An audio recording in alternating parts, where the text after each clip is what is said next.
ये ऐसी बात है, मेरा घर लूटा जा रहा है लेकिन मुझे पूछा नहीं जा रहा है। यह किया गया 5 अगस्त 2019 को। मैं आपको बता देना चाहता हूं 5 अगस्त 2019 के बाद जम्मू कश्मीर में क्या बदला। यहां पे हमारे फॉर्मर एजुकेशन मिनिस्टर बैठे हैं, हर्षदेव सिंह जी बैठे हैं, जम्मू से ताल्लुक रखते हैं। 1 महीने पहले इनको पुलिस घसीट के अंदर ले जाती है, थाने में खींच के इनके कपड़े फाड़ती है। यह चेंज हुआ है जम्मू कश्मीर के अंदर। Let me take you straightforward to 5th of August 2019 when illegally, unconstitutionally and democratically our identity was snatched from the people of Jammu and Kashmir. That's Article 370 and 35A without taking any consent from the people of Jammu and Kashmir. लेकिन वादे इतने बड़े किए गए, on the floor of house इतने बड़े नारे दिए गए कि जम्मू कश्मीर में सब कुछ बदल जाएगा।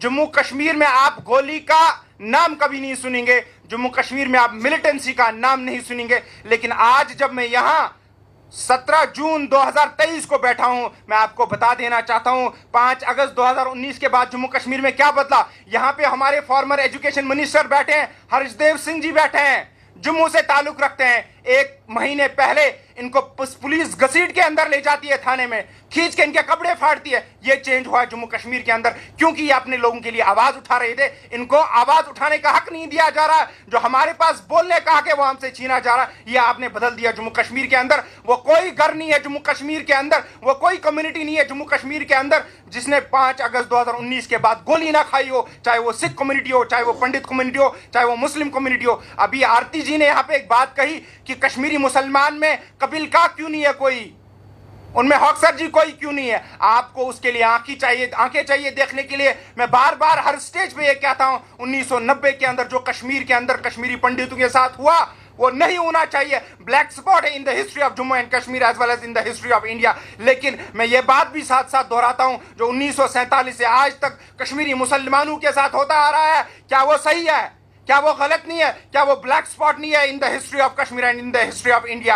हजारों लाखों मुसलमान मारे गए, लाखों मुसलमान नौजवानों ने कुर्बानियां दी। आज भी 20 साल का नौजवान जेल के अंदर बिहार और यूपी की जेल में सड़ रहा है। और आप बात करते हैं कि हमारी बात नहीं की जाती है। हम कहते हैं एज पर यूर डेटा, अगर एज पर गवर्नमेंट डेटा जाएंगे तो गवर्नमेंट कहती है कि 70 कश्मीरी पंडित मारे गए थे। कश्मीरी कम्युनिटी पंडित की डेटा के हिसाब से जाएंगे तो 500, मैं मानता हूं 1000 मारे गए थे। नहीं होना चाहिए, जिन्होंने भी किया उनको सजा मिलनी चाहिए। लेकिन 1947 से आज तक जो लाखों कश्मीरी मारे गए उसकी सजा किसको मिलेगी? कश्मीरी को तो बेचारे को फांसी पे भी चढ़ाया गया, लेकिन कश्मीरी को आज तक मिला क्या? जितना जुल्म कश्मीर की कम्युनिटी है आज तक कश्मीरी मुसलमान ने सहा, उतना दुनिया में किसी ने नहीं सहा होगा। लेकिन आज भी फिर हमें ही जब गुनहगार ठहराया जाएगा तो हम किस तरीके से अपने आप को मानेंगे कि हमारी बात सुनी जाती है। मैं बार बार ये बात दोहराता हूं, जब आप हमें गले लगाएंगे तो कश्मीरी अपना सीना खोल के आपको सब कुछ पेश कर देगा। लेकिन जब आप हमें आंख दिखाएंगे, हमने कुर्बानियां दी है, हम कुर्बानियां देने के लिए तैयार है, आपकी आंख में आंख डाल के हमको जवाब देंगे। लेकिन let me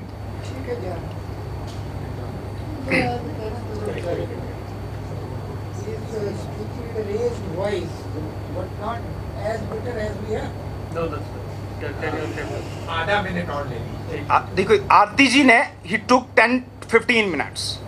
I am from the community जिसने लाखों नौजवान दिए हैं। मैं नहीं कहूंगा मैं 10 मिनट लूंगा, 5 मिनट लूंगा, मैं 2 मिनट में कंक्लूड करता हूं अगर आप बोलने देंगे। अगर आप नहीं देंगे तो let it, I will conclude here then.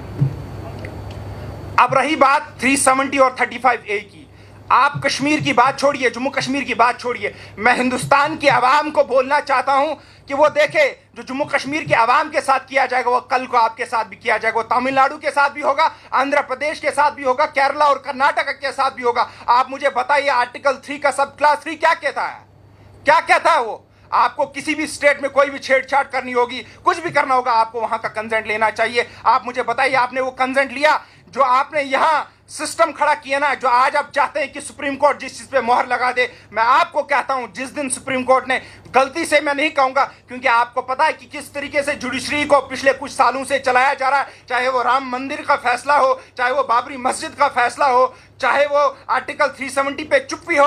ये देखा जा रहा है कि किस तरीके से आने वाला डिसीजन होगा। लेकिन मैं अभी भी उम्मीद रख रहा हूं कि ये जो बेसिक स्ट्रक्चर का मामला है, ये जो फेडरलिज्म का मामला है, फेडरल स्ट्रक्चर का मामला है, सुप्रीम कोर्ट कम से कम इस पे बात करेगी, सुप्रीम कोर्ट कम से कम इसको अपहेल्ड करेगी, इसको जो स्ट्राइक डाउन करेगी। जो भी कॉन्स्टिट्यूशनल ऑर्डर्स 272 एंड 273 5 अगस्त को प्रेसिडेंट के द्वारा पारित किए गए थे, उनको अनकॉन्स्टिट्यूशनल, अनडेमोक्रेटिक और अनलॉफुल करार देगी और इस हिंदुस्तान के इतने ब्यूटीफुल कॉन्स्टिट्यूशन को बचाएगी, इस डेमोक्रेटिक सेटअप को बचाएगी। अगर वो ऐसा नहीं करते हैं तो आने वाले वक्त में आप कहीं भी स्टेट नहीं देखेंगे। फिर क्या जरूरत है, जहां भी गवर्नमेंट को लगेगा मेरी गवर्नमेंट है ही नहीं, वो तो ऑटोमेटिकली उसको डाउनग्रेड करेंगे into UT and they will change. वहां कंसेंट की कोई जरूरत नहीं है। What they did in Jammu and Kashmir they will repeat same things in with other states. तो वहां पे क्या किस चीज की जरूरत रहती है। मैं बार बार लेकिन एक बात दोहराता हूं, जम्मू कश्मीर में अगर आपको आगे बढ़ना है तो एक चीज आपको करनी पड़ेगी, फ्रॉम द मैनलैंड हर एक तबके को आना चाहिए। मैं आरती जी का वेलकम करता हूं, आप आइए, हमारे दिल के और हमारे घर के दरवाजे आपके लिए खुले हैं। आप तो आइए तो सही, हमारे साथ बात तो कीजिए। आप दिल्ली में बैठ के हमें गालियां 24 घंटे देंगे, उससे कोई मसला हल होने वाला नहीं है। आप मुझे बताइए, आपसे वादा किया गया था on the floor of house, Amit Shah ji ने आपसे वादा किया था मैं आपको वापस ले जाऊंगा। 5 साल हो गए, आप कहां हैं आज? आप क्यों अभी भी दिल्ली में हैं? मैं चाहता हूं आप आइए, मैं चाहता हूं मैं अपनी जमीन आपको दूंगा, आप आ जाइए, मेरे घर में रहिए, मेरे जमीन पे रहिए, मैं आपका वेलकम करता हूं। लेकिन आप आ तो जाइए, आप सरकार को कहिए मुझे ले जाइए। You are saying everything is hunky dory in Jammu and Kashmir, everything is fine. आपने G20 कराया, आपने सब कुछ बोला। मैं आपको एक फैक्ट बताना चाहता हूं, I met one of the journalist from Germany, बहुत बड़ा मशहूर जर्नलिस्ट है। I met him, he called me, when I met him he told me this thing कि मैंने गवर्नर साहब से परमिशन मांगी, अगर आप कह रहे हैं सब ठीक है, सब चंगा है इधर, मैं जाना चाहता हूं, मैं गांव में जाना चाहता हूं, मैं देहात में जाना चाहता हूं, मैं कॉमन लोगों के साथ मिलना चाहता हूं। He told me that governor साहब has categorically refused it for the permission. This is what has changed in Jammu and Kashmir, this is the present situation in Jammu and Kashmir. यही हालात है वहां के, वहां किसी को बोलने नहीं दिया जाता। मैं यहां हूं आज, मैं अपना दिल का बोझ लेके यहां आया हूं, आपके सामने बात कर रहा हूं, because I can not speak in Kashmir, because they will next day they will put me behind bars under these draconian laws, UAP, UPSC and many other जितने भी ब्लैक लॉज है उसके अंडर, और कोई बात सुनने वाला नहीं होगा,